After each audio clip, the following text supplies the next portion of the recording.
Aloha and shalom. So I was just sitting here journaling about a topic, and I thought I'll just come on here live and see if anybody has any questions as I'm speaking so that I can answer them as we go, because I have a feeling a lot of you will relate to this topic. What I want to talk about is being an empath and holding space for people, for strangers, for friends, for family, because it's not just friends and family that you feel. It's all beings that you feel empathic toward. When you're such a deep feeler, that is felt.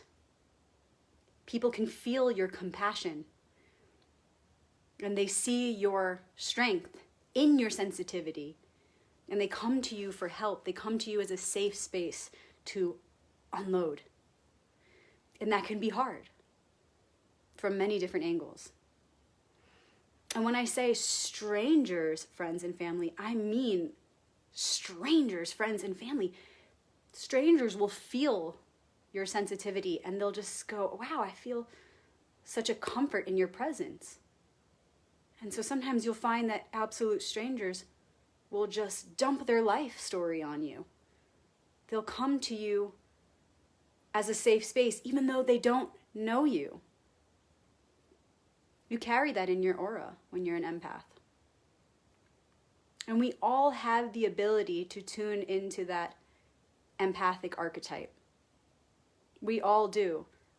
But there are some people who really carry the knowing that we have that archetype within us. And because of that knowing, that awareness, it makes that light of empathy shine brighter from within you out into the world. And so, because of so many of you are that light, I'm really excited to have this conversation. I say conversation, but I feel like I'm speaking at you. But then there you are, and I'm looking at all your comments, so excuse me if I pause every now and then to see what y'all are sharing. So I hear from many clients, from my friends, and from my family, the feedback of, how do you do it? How are you so strong? How do you help so many people? Isn't it heavy? Do you carry their stuff? Do you ever feel drained? How do you cope with that? And I'm a firm believer in the healing power of the mind. You guys have heard me say this again and again in my videos. The first principle of Hermetics is the principle of mentality. And so everything starts and ends and begins again there, here, now, in the eternal moment of the mind. Because this is all mind. Everything is consciousness, right? Into manifestation, mind into matter. And so it's not always easy. There have been challenges, there have been struggles for me. And I want to talk about the biggest one that was a struggle for me, and I've come a long way with it. And the biggest one, the biggest challenge for me over the years was not understanding why people would come to me to dump these things on me and then not even treat me as a fellow human being. Not even care about my life and how I'm going to receive what they're offering, right? Giving me their story, giving me their grief. And you learn this in conscious communication, that if you want to unload on someone, it's a good thing to ask first, hey, do you have the time and energy for this? Do you have the presence for this? And that way you give that person a choice and the space to say, hey, I don't. And that's setting a healthy boundary, saying, no, you know what? Thanks for asking. I don't have the time or space to do this right now. And I've dealt with this for many years, because even as a child, I felt that I held space for adults. Can I get an amen? Because I know a lot of this generation feels the same. And so I hadn't experienced that respect, where people would ask me, is it okay for me to dump this on you right now? I want to say I've maybe only been asked that once or twice in my entire life. And what I've had to come to understand is most people won't do that. And it comes back to these basic truths of don't have expectations. And you have to take accountability. You have to take responsibility.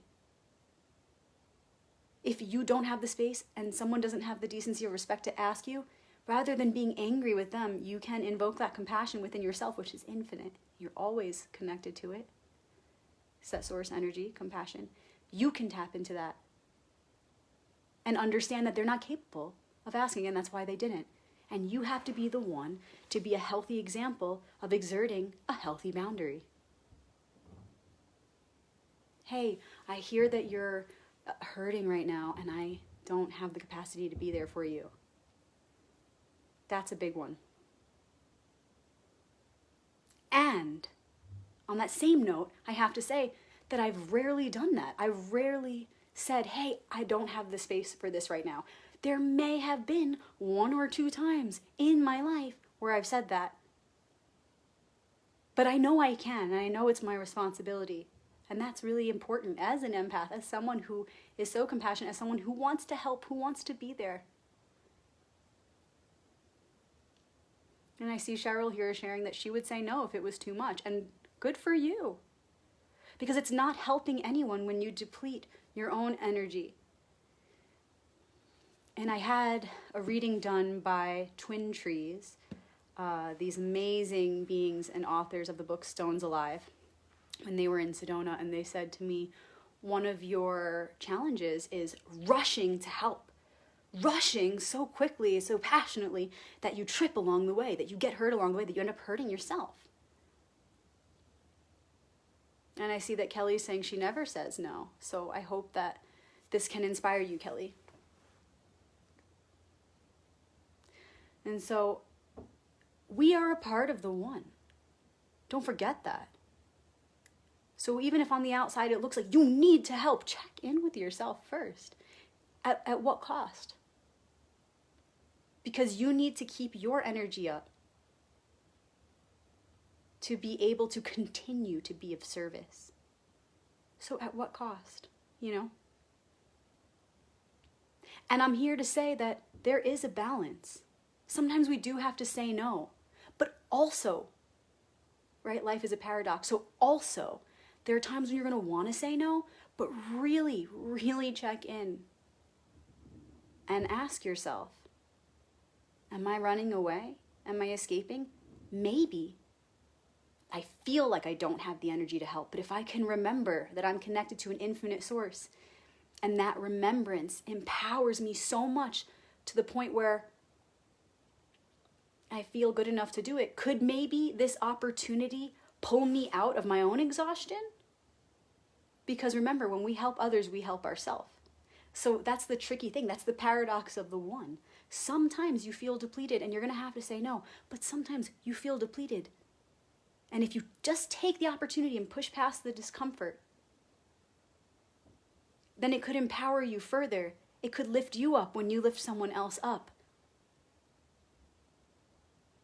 So you see the tricky part in that is knowing yourself, being able to tune in. If you are a true empath, like you claim to be, then you feel for not just others, but for yourself. And you know we're all one, so there's no separation. And if you're a true empath, then you're going to do the work to develop your inner voice, your intuition, which will guide you this way or that in those moments where you have to decide, am I capable of being that space holder right now for this person? You got to truly see the unity in you and me when you're facing that question of, do I have enough energy? Okay? Because think about it this way. When someone's approaching you and they need help, you got to see yourselves as connected and ask, is this opportunity for us, for the one, going to help? Or is it not? You know, there's a word in Hebrew, lishma, for the sake of the Creator. And lo means no. So it's either lishma or lo lishma. It's either for the sake of the Creator or it's not. Try not to separate the pieces so much in those moments. When you got to make a decision, unify everything. Come back to that space of unity consciousness and ask, is this opportunity to serve going to serve me as in the one? Is it going to serve us? Or is it going to take more energy to do less?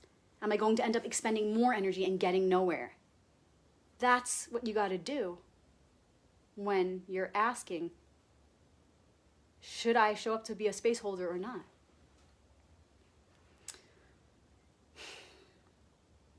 And I want to say that pushing past my own discomfort, I have risen to the occasion again and again and said, you know what? Yeah, I really wanted to do X, Y, or Z right now. I really wanted to go, take care of my garden right now, or I really wanted to read this book right now, or I really wanted to write this article right now, but this person really needs me. And I'm telling you, 9 out of 10 times, that person that needs your presence, that needs a listening ear, that needs your advice, your love, your light, is more important than whatever it is you were going to do. Because, hey, gardening can wait another hour. Hey, writing an article can wait another hour. Taking a walk, you could do that anytime. But in that moment, it could be imperative that you open up and push past your selfish desires to do X, Y, or Z and just be there for that person, because that person is you, whether stranger, friend, or family. And it could be a crucial moment. First of all, it's hard for people to even open up, to be vulnerable, to be in that space. And so, wow, what an honor for you to be a light in the darkness for someone, to be a candle in the dark. So first of all, acknowledging that, wow, this person feels safe with me. This person feels comfortable. Right there, that should give you a little energy boost so you remember who you are and the light that you emit. And then you got to ask, is this help really needed in this moment? Can I tell them, hey, I'll get back to you at a better time? Or if you look closely, are you seeing that they need you right now? I deal with a lot of strangers, friends, and family. Yeah, I said it, strangers, friends, and even family who are suicidal. And it's not a surprise in the times that we're in. Look at the time we're living in. Look at this world. We're going through a paradigm shift. It's all good. It's okay. It's just a change of form. We don't have to be afraid of suicide. It's sort of still a taboo topic, which is kind of crazy considering the times we're living in. We're literally living in a time of transition, and that's what death is transition. And for some people, it's so overwhelming. They just don't want to be here for whatever reason. And we have to be there in those crucial moments, or it's too late, right? So what is more important than holding that space for a brother, sister, mother, father, friend, stranger? Nothing's more important. And even in those moments where somebody really needs us, if we're honest with ourselves and we feel, I don't have the capacity to hold that space, at least how can you get somebody to help them? Or how can you offer them the next step? I know you have the infinite strength within you. I know that you're connected to an unlimited source of potential to be able to hold that space. But sometimes we forget.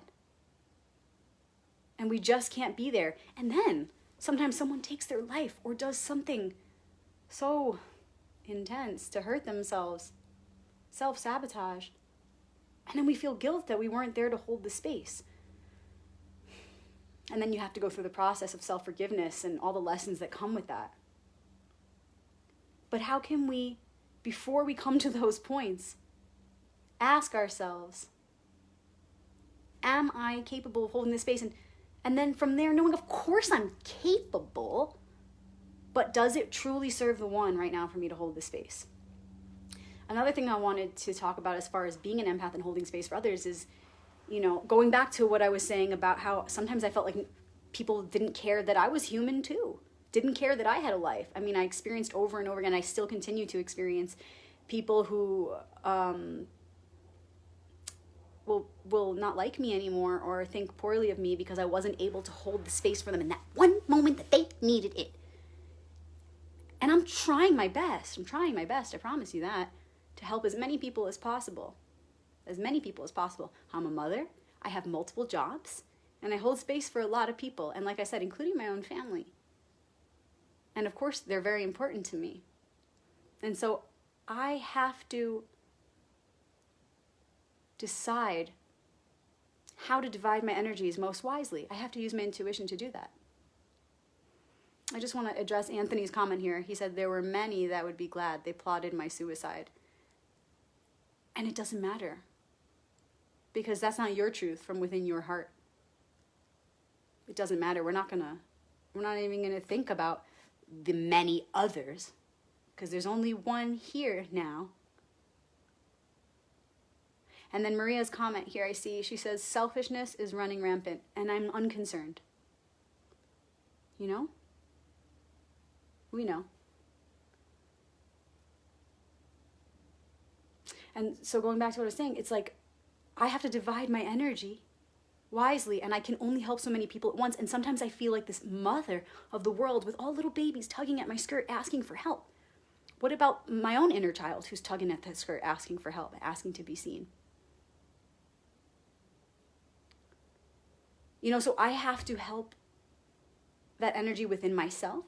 I have to assist my own healing, and also as many people as I possibly can in the world, because I know that's my mission, and I know that's all of our mission. We came here to be of service in our own unique ways. And so I have experienced a lot of animosity from people who demand my attention, and when they don't get it, they're pissy about it. And I don't care, because if you're not in an emergency and someone is, I've got to be there. That's the point. I do my best to help. I've only got one awareness, one, this is my presence, and I can only direct it to one place at a time because I need to give my fullest presence to wherever I'm directing it, right? And so I've really learned to let go of that, the animosity and the hate when people don't get my energy, when they don't get what they want from me. And I'll tell you, I have gotten some ridiculous requests, and I still do.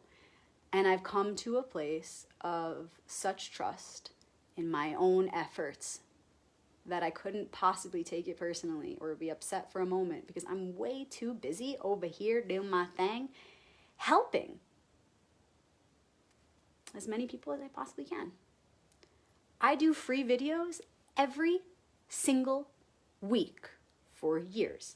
I do a free activation every week, and I do a free Torah story interpretation every week. I've got groups that I run absolutely for free. And I know even that's enough, but I'm living a life where every day I can, as often as possible, help or be of service. And that includes myself. And I love doing all of it. It's so much fun for me. It lifts me up because I'm a part of the one. And so when I do those offerings, it's for myself too. Y'all tell me, oh, I can't wait for the activations. Me too. I look forward to them every week. I get so excited. We all rise together. Truly.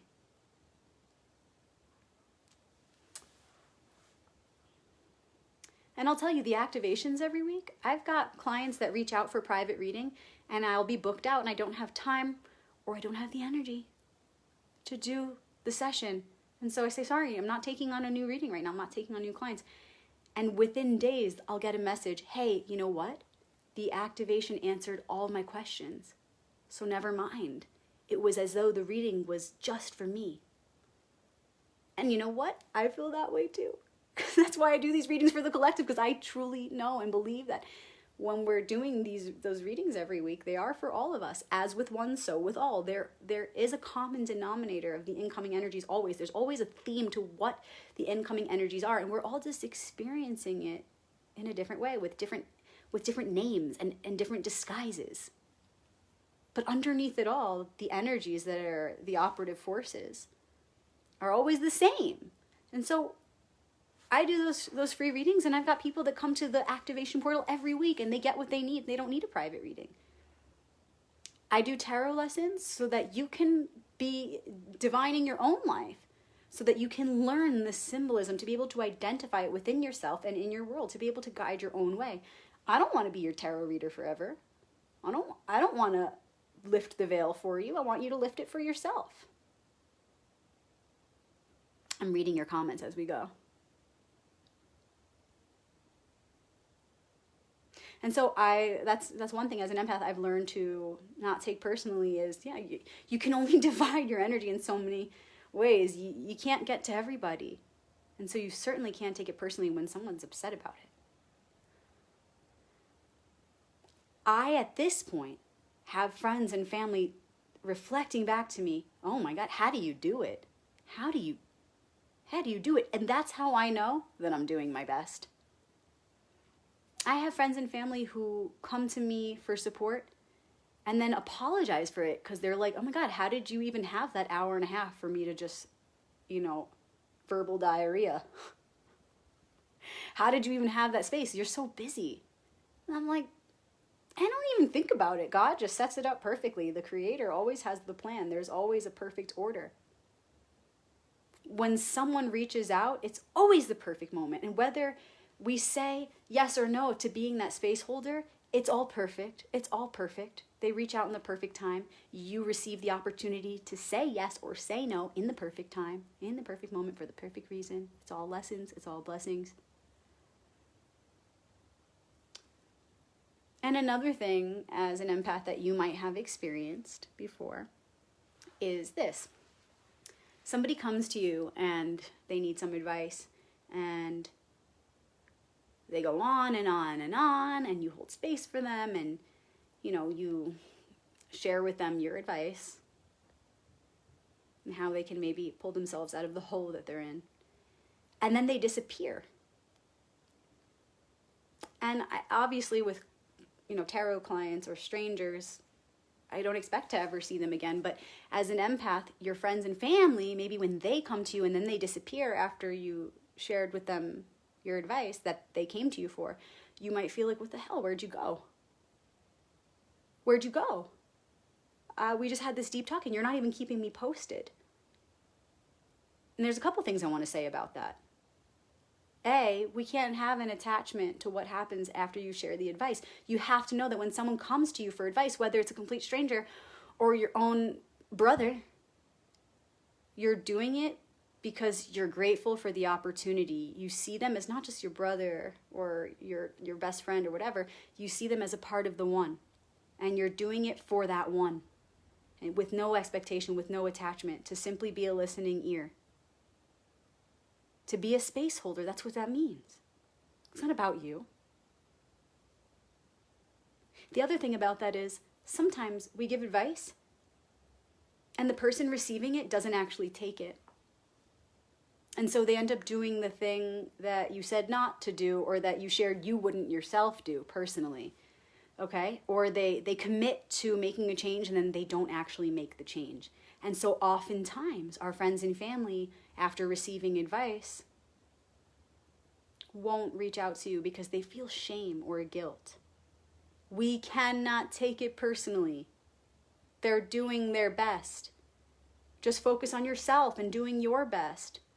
Coming out of your center to worry about why this person didn't call you or keep you posted or why that person didn't take my advice. Who cares? That's not your business. Keep it moving. Stay on your path. Stay on your path. And remember that most of the time, after having a talk with someone, these people aren't ready to make the change. And so they're only not answering you out of guilt or shame. This happens a lot with empaths. Don't be on your high horse. Don't act like they have to take your advice. They came to you. Yes, okay, they came to you. You did what you could. You shared your truth. You gave them your presence. And what they do with that is up to them. We have free will. And we have to have compassion. We have to have understanding that maybe they're not ready to heal. For example, somebody comes to you about an addiction. Let's give a really classic example. Somebody comes to you about addiction and you tell them, whoa, this needs to stop. First of all, when you're saying it, hopefully you're saying it with compassion and with gentleness, because no one wants to feel judged, especially if they're coming to you because they initially felt safe, right? So you share with them your opinion about it. You got to stop the drugs, man, right? But then they're not ready to stop, and so they don't, and then you don't hear from them for weeks because they're embarrassed. You know, I see that Jolie here is saying that I always say take it or leave it. And that's a really good point, and I want to point out, be very careful of your language when you're speaking with people. Let's say you literally say take it or leave it. Sometimes it's all about the tone, right? But it's also about the words, but take it or leave it. Sometimes people don't even want to hear that. It's about being super gentle, especially with people who are in such a fragile space. Like if they're coming to you about abortion, miscarriage, addiction, death, you know? And so you got to be really gentle and careful with your words, because you want to continue to be a space that they can return to. And also not have attachment if they don't. Because like I said, if that person on drugs is not ready to take your advice to stop doing the drugs, they might feel guilty that they didn't stop after telling you, yeah, I'm going to quit. And then the next day they relapse. Have compassion. It's not about you. Why aren't they talking to me? It's not about you. It's about them. And wow, that's so sad that they're feeling that guilt, that pain, that shame, to the point where they can't talk to you. And we all have friends that do that. The friend that's abused by their lover, so you say, you got to leave that man, and then they don't, and then they feel ashamed, and then they don't want to talk to you anymore because they're afraid of being judged, and really deep inside, they're judging themselves. That's the worst. So don't pile on the pain for them by projecting your anger and your resentment at them for not getting back to you or not doing what you said. It's not about that. And with that said, one way that we can ease that whole process and do even better is by creating a safe space, creating that space that they came to you for, knowing that, wow, I'm that safe space for them, so how can I be the best safe space possible? A, making sure that your energy is ready for it, that you've taken care of yourself. And B, creating a space where they feel so comfortable that it's not about the decision that they make. And it's okay to change their mind, and it's okay to not be strong. Be careful when you're giving advice and when you're being that safe space to not give off that air of, I support you, but only if you make a change. And it's in our words and it's in our tone, so be careful, empaths. You're so powerful in your expression. Sometimes so passionate. Be careful. So the main thing we want to do is make sure that we use words and energy that provides a safe space for people to feel okay, to be weak, to not be strong, to not make a change, to set up a space where, hey, you know what? If you don't make the change, I'm still here for you. That's something that I say often when somebody comes to me and they're looking for support, whether it's advice or just your presence, just a listening ear. I usually take a moment to let them know, hey, I'm here no matter what. I'm always going to be here. I'm here whether you leave him or you don't. I'm here if you leave him, get back with him, leave him, get back with him again. I'm here for you if he cheats on you. I'm here for you if you cheat on him. Because I'm not going to judge you, because I know that life is so much more than the outside details. I know why we're all here, to learn and grow together. And so I'm not going to judge you. I'm always going to be here. You can tell me anything. You can tell me anything. And that's the main thing. When you start using language that reveals that you have too much of an opinion about something, you then become an unsafe space for someone. That's how you go from being a safe space to an unsafe space. When you show too much of an opinion about this being this way or that, deep down they know that, oh man, I'm going to be judged then if I'm this way or that. That's what you don't want to do. You want to be neutral and let them know that you are a supportive force no matter what. Maria says she has a question. How do we refill ourselves? Okay, I'll get to that in one moment. So you want to make sure that you're letting that person know it's okay to change their mind even. So for example, when someone starts saying, I'm going to make a change. Thank you so much for holding this space for me. I'm going to cut that addiction out tomorrow. You want to let them know with your energy, with your eyes, and with your words, hey, I just want you to know that even if you don't make that change, I'm here. And if you have a weak moment tomorrow, call me. But don't be so so melancholy to the point where you're like projecting that they're not going to make the change, okay? That's the tricky part. You don't want to say, and it's okay if you suck at it. It's okay if you're weak and you don't make it to that point. No. Neutral. Hey, I'm so grateful that you're coming to these realizations, and if something changes along the way, if you experience a rough moment, call me up. I'm not going to judge you. Call me up. I'll be with you through it, and we'll get through it together. So we need to be that space of no judgment. We need to be that space of neutrality. If you have too much of an opinion about something, especially the topic that they're talking about, because get this, if you're too opinionated of a person, even if it's not about the topic they're discussing, they might feel you as being, a left-wing or right-wing person, and they might assume something about your other beliefs. They might assume something about the way that you operate. So it's good to always be a neutral force. Be careful with how you reveal your opinions. Be careful about how much passion you put into your opinions, because when you are so passionate about one side or the other ever in life, then people may make assumptions about you. They may project more toward you. They may not feel safe to come to you in a moment where you maybe could have saved their life. So it's just something to contemplate as well as an empath. And then going to Maria's question, I see Mindy said she had the same question. I'm sure a lot of you do. How do we refill our energy? I told you in the beginning of the video, number one is mind. This is my superpower, is knowing that I'm connected to an infinite source. And even when I feel like, God, I'm in the middle of 10 things right now, but this person is suicidal and they're calling me and I need to be there. I remind myself that nothing in this outside world is as important as life, as light, as love, because that's the only thing that's eternal. So I remember the truth. I remember my truth. I remember the one truth. And I remember that I'm connected to an infinite source. My energy is not even just my own. My power is not my own. And I remind myself of that, and I say, wow, God is an unlimited source of energy. And how dare I even think that I'm connected to a finite source? I wired my brain to believe that it's an insult to the Creator for saying I don't have enough. Of course I have enough. And I'm not saying that is going to be it and then you're ready to serve, that you're ready to hold space. I'm just saying getting to that place is super empowering in any moment. So you got to have that down. That's the foundation. Going, oh God, how dare I pretend that I'm connected to a limited source of power. My power is God's, and in that humility, I find my strength. Ta-da! That's the most powerful thing you can do in any moment. And then I want to say from there, it's the elements, okay? Tapping into elemental healing. Who would I ask out of all the tarot archetypes? How do I replenish my energy? I would ask the magician, because he's the one that does the magic. He's the one that makes things happen. And I would ask, all right, inner magician, how do I conjure this energy up? How do I replenish my energy? How do I fill myself back up? And my inner magician says, remember the tools on the table in front of you, the elements. They are everything. They are you. They're what you're made of. They're what everything is made of. They're the field through which we move. They are our magician's tools. And so, how do we refill our energy? First, by remembering you're connected to an unlimited source. And who would say that? The Fool, who is the 0 card, who comes right before the magician, who comes right before all the rest, who really can be placed anywhere in the deck. The Fool is the one that we have to see all the other cards through. If you like what I'm telling you, check out my book, The Royal Path. Ask me about it. I'll be happy to ship it to you.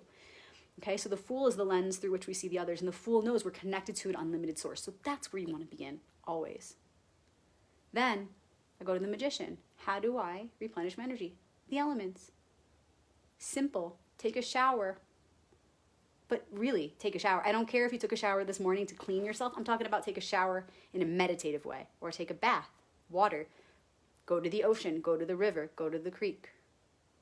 Spray yourself with a hose. I don't care. Put your hands in a hand. Like if you don't even have a bathtub, okay, like get a pot and put your feet in it. Or put your hands in it and put a nice essential oil in there. Whatever. Make a fire. Build a fire. You know, if you don't have a fireplace, light a candle. Right?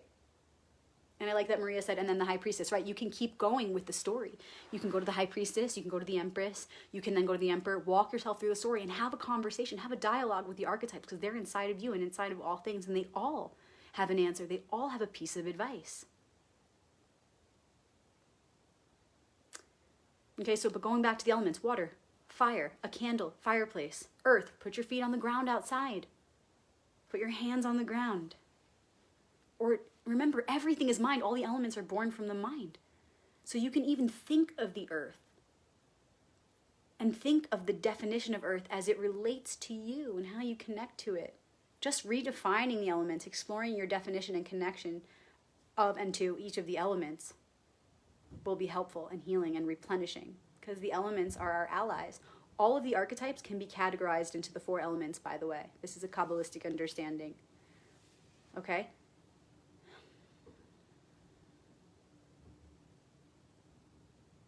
I'm looking at your comments. Air is another element. Air is connected to the mind.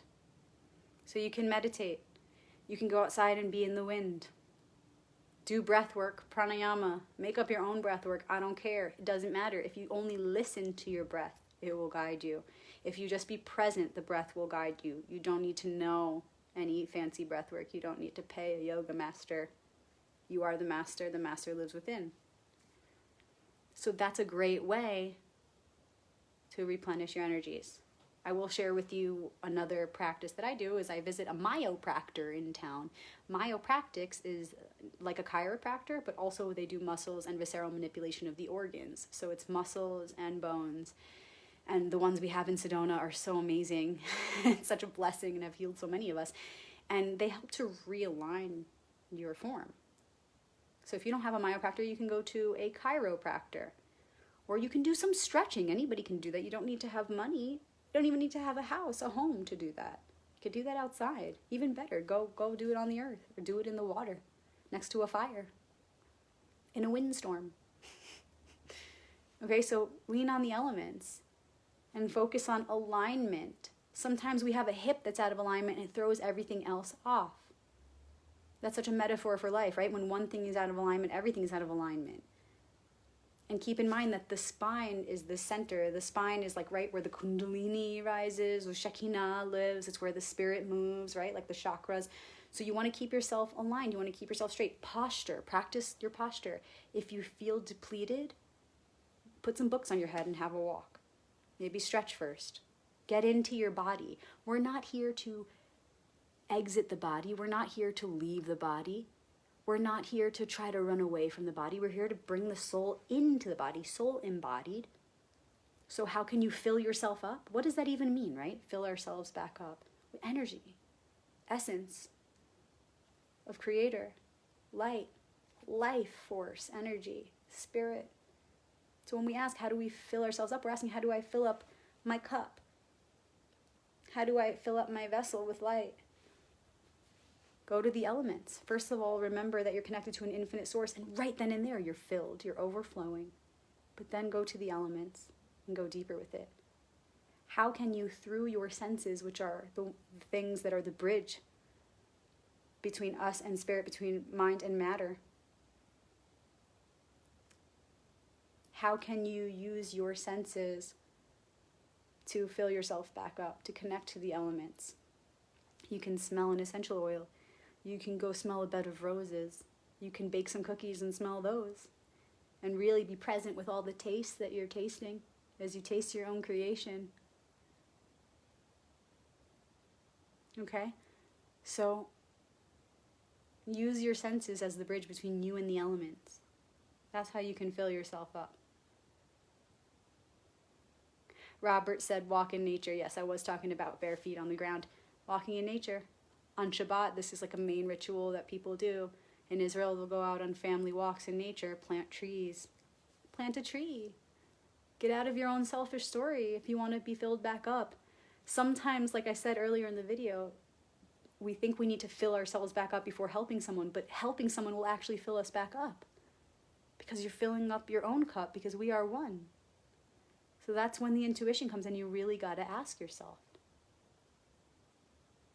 Is it pushing my limit, or is it going to fill me back up? You have to ask yourself. You have to know yourself. You have to have developed your intuition to become, capable of making that decision in those moments. Mindy says dancing in the rain is one of her favorite things to do and makes her feel free and full. Maybe you call up somebody who makes you feel good, So again, remember, main reason I came on here was the thought was inspired by be a space holder because you know it's your purpose. Do it with confidence. Just like we have to make any decision with full confidence, you got to make the decision to hold space with full confidence. Because any doubt that you have or any hesitation that you have to be that space holder is going to reflect in your expression, and it's going to reflect in the one, the whole of which we're all a part. So any decision that you make, including your decision to hold space for someone, should be done unconditionally. lovingly, with compassion. Because if there's some little part of us, it doesn't matter how small, if there's some part of us that doesn't really want to be doing it, then we're fragmented. Then our inner contracts are not aligned. We're creating a separation within ourselves, and we're not honoring ourselves, and we're not honoring the oneself. So when you hold space, don't expect someone to come back and keep you posted on their story. Don't expect someone to even listen to you and take your advice if you're even giving it. If you're holding space, show up. To just show up, to offer that light and support. I love your feedback. I've really been enjoying this and seeing everything you've had to share. I would like to know, while I have all you here, there's 47 of you watching right now, what do you struggle with as an empath? Do you have any questions? Can I help you in some way? Is there something that you want to share with the world on the topic of holding space as an empath? And as I'm waiting for your questions, I just want to say, remember, what I said earlier is so important. It is such a paradox. There are moments where we're asked to hold space and we got to check in and ask, am I capable? Is this going to deplete me farther, or is it going to lift me up? And sometimes the answer will be, yeah, you got to say no. But I want to reflect to you that you're so much stronger than you think. And you're more capable than you think. And that most of the time, even when you think you're not capable of holding space, you are. Yes, there are times to set a boundary. I'm not saying do the unhealthy thing of just constantly giving more than you have to give. But even that statement sounds a little silly coming out, right? Giving more than we have to give? What do you mean? Nothing's mine anyway. And we're connected to an unlimited source. So really know that, because you're so powerful. And if you push past your discomfort sometimes, you'll see that it empowers you to empower others, even when you feel you're exhausted. Okay, so I see that a lot of you are saying, like, you feel resentment toward others. Okay, resentment toward others. In what way? Somebody wants to expand on that. And I think what I'm feeling from a lot of you is, yeah, I think it's becoming clear as more people are commenting here. We feel sometimes drained. What I'm hearing is that sometimes we feel drained after helping others, and we feel that we gave of our time. We gave too much, and now we're tired, and now this person is uplifted, and I just missed out on my whole day because I was sitting there holding space. And again, the thing is, if you're experiencing resentment afterward, it's a great opportunity for self-reflection. I've been there so many times, and I still work through it sometimes. It's a great opportunity for internalization and self-reflection. Ask yourself, wow, why am I feeling this resentment? Did I say yes to holding space for someone when I really should have said no? Or isn't it okay that I missed out on that party I wanted to go to because I was holding space for that person? Yeah, I'm feeling angry that I missed out on that party, but remember why you did it. And be proud of yourself. And think of that person that you helped and how much you love them. And how sad you would be if they weren't here. How sad you would be if they took their life because you went to that party. What's more important to you? That resentment can help you to self-reflect on your own values, to make sure that your values are strong, that they're solid, and that you're living by them. Sometimes we have resentment and then we self-reflect and we go, oh, I'm carrying this resentment because I didn't take responsibility. I didn't say no when I should have. Or I'm glad I did that. So you know what, resentment? Thank you for coming up and allowing me to go deeper and see that I should be confident in my ability to hold that space. And I should feel proud. I should feel grateful for the opportunity to serve. And that should fill me up so much that there is no way I can even resonate with the frequency of resentment. And I see that Maria saying sometimes we have resentment because we are always the one who has to be the bigger person, basically, is what I'm hearing you're saying. And we have to get to that point of going, I came here to do this. That's the thing. You cannot just sit there and have resentment and say, God, I'm so tired of being the one to always be the bigger person. if you find yourself saying that again and again, it's really time to look at what your programs are and to ask yourself, am I fully stepping into my responsibility of being who I came here to be? Do you want to be the bigger person or do you not? And I don't even like that term, bigger person. I don't usually use that, but for lack of better words, or we can explore it in different language, am I here to be the best me I can be or not? Take responsibility or don't. Because if you say you came here to be a space holder, you say you came here to be an empath, then you're here to do that for the one, not just for you. Okay, that's a message that comes with the magician archetype inside. The magician says, if you're here to use those powers only when it's convenient for you, wow, think again, you're going to have some deep shit to get into. That's going to be a painful lesson for you. You know what I mean?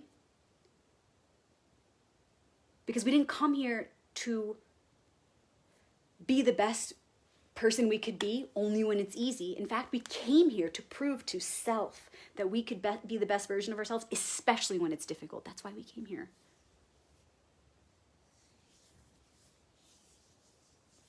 Cheryl, I like what you said. I'm about to talk about that in a moment. So if we find that we're having resentment, there's a program there that needs to be resolved within ourselves. We need to look at that, self-reflect and go, oh no, I'm only ever stronger when I prioritize based on my values and my morals. And good on me for keeping strong to that. And the more you find yourself feeling that way as opposed to feeling the resentment, you'll know that you're on track and that you're really doing some powerful growth. But remember, you can't say in one breath, I'm here to be the best me I could be, and then in the same breath go, oh God, I'm so tired of being the best me I can be. You can't do that. Okay?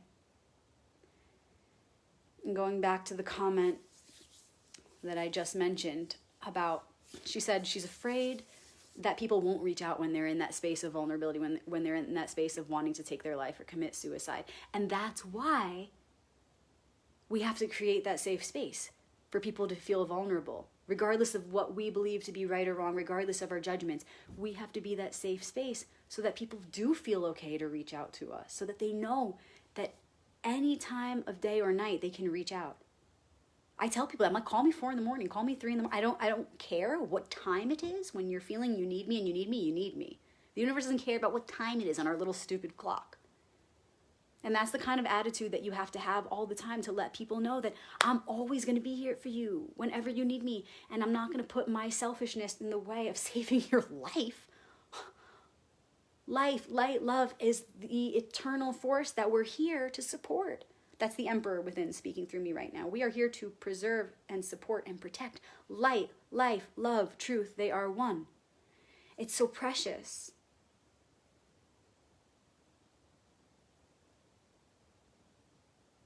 So any time of day or night, reach out. I'll help you. I'll be there. That's the attitude we have to have. And also, we don't have to live in fear.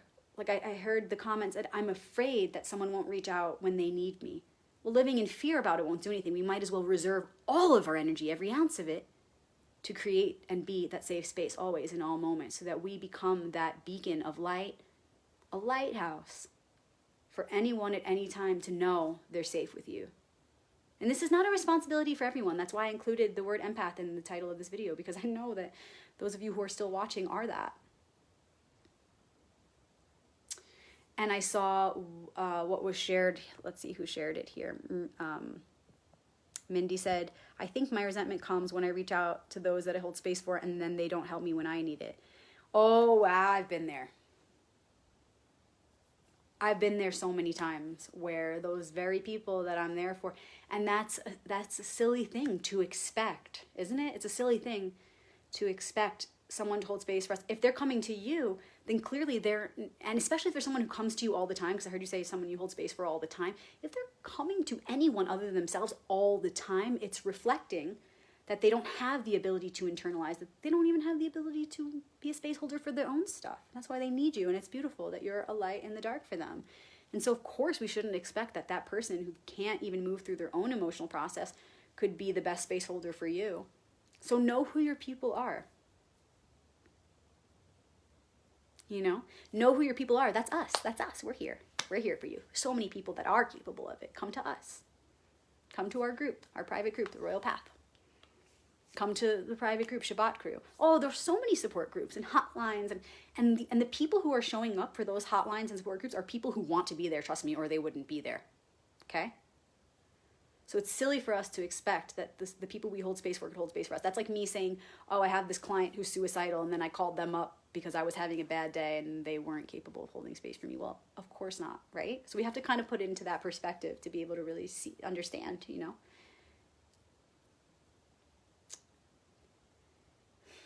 And the other thing is sometimes then we have a little resentment and we work through it. We say, yeah, well, obviously they can't hold space for me like I hold space for them. But then we have to really be honest with ourselves, because the next time they call us for help, we might carry some of that resentment into the conversation and go, ugh, I want to tell them to F off. I want to tell them, you know what, I'm tired. You weren't there for me, so I'm not there for you. But be careful, because you might be their only force of support. You might be the only person they can call upon, whether you believe it or not. You got to assume that. You got to assume that, because life is so fragile. And you might mess up the one opportunity for their life to be saved. They might have such a hard day the next day, but they remember that you said, don't come to me, F off, right? Take a hike. And so they go, you know what? I've got no one. I'm just going to go kill myself now. And I'm not saying that that's your fault or that you should feel guilt for that. I'm just saying you want to avoid that through compassion, through understanding. You might be somebody's only chance. You might be someone's candle in the dark, the only one. I've had to learn that in such a powerful way. Even just this past year, I've had major experiences that brought me to this place of understanding. And I'm reading your comments now. Ron says, I have this thing where I attract people who talk a lot and then I get resentful in the middle of their talking. Okay, yeah, it's really important to take responsibility and say, you know what, I'm feeling a little tired right now. I'm feeling like a little dehydrated right now. I need to go drink a glass of water. I need to step away. I need a little fresh air. You can do that. You can say that. It's your responsibility then, if you're feeling that resentment, to know, oh shit, I'm starting to feel that resentment. It's up to me to step away because now I'm not being the best space holder I can be. And then you know and forgive yourself, hey, you know, I have to set this boundary because it's for us. It's for everyone's best interest that I walk away right now. So just let them know, I'm not feeling so well right now. You need a little fresh air. Can we continue this conversation later? That's all. And then another person here addressed how sometimes people will use you. And a lot of times energy vampires don't even know that's what they are. They don't even know that's what they're doing. And again, then it's your responsibility to say, I'm not capable of holding space right now. I have a lot going on. That's it. Because each time you deny that truth, each time you allow those energy vampires to keep doing what they're doing, you're the one building resentment, and you know they're not going to stop. So you have to be responsible and set the boundary in a way that's compassionate and loving, with understanding that they don't know what they're doing. Even if they seem to know that they're taking your energy, you got to treat them as though they don't really know, because their higher self, their highest expression doesn't do that. It's coming from a place of pain or fear. Every single time. And you got to have compassion for that, because it's just going to kill you in the end. Looking at your comments.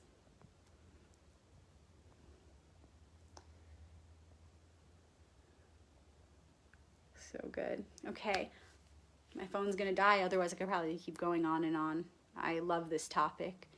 And I just want to say that I'm so passionate about the tarot because I don't see the tarot in a way that many modern readers see it. Tarot is all of life. It's the royal path. It's symbolism, and the universal language is that. It's symbolism. And so the tarot helps you not just with being a space holder, how to deal with being an empath, how to refill your cup. The tarot is all of the answers. It contains all of the answers. When you have a talk with the archetypes within you, that's your alliance. They're your guides. And you are the vessel through which they do their work.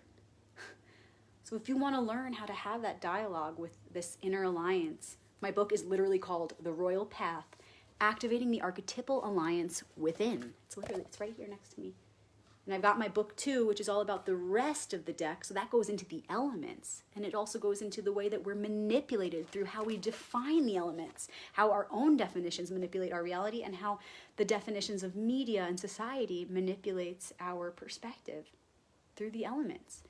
My books talk all about this. If you want to learn how to get into this position of being empowered and understanding how to tap into your own inner guidance, because when we can internalize, when we can be masters of our own emotions, of our mind, of our bodies, and of our spiritual path, then we can be that best space holder for someone else too.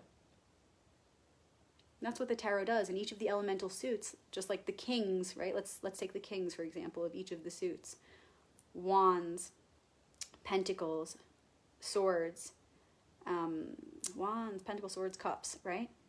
We take those kings. The kings are the masters of each of the suits, of each of the elements. And that's the goal, for us to make it all the way to the king of each of the suits, to go deeper. The work is never done, right? So to go deeper in the mastery of each of the elements means to take accountability and be empowered in all areas of our lives. That's what the tarot does. So if you want to learn how to do that for yourself and for the world, reach out, ask me about my books, ask me about my tarot classes, ask me for a session, book a one-on-one reading with me. I love sitting with you guys. I really look forward to doing another video where we have a dialogue with the archetypes. I've done this before. You can check it out on my YouTube channel, youtube.com/RebeccaMagic. Make sure you hit follow on my Facebook, hit subscribe on YouTube.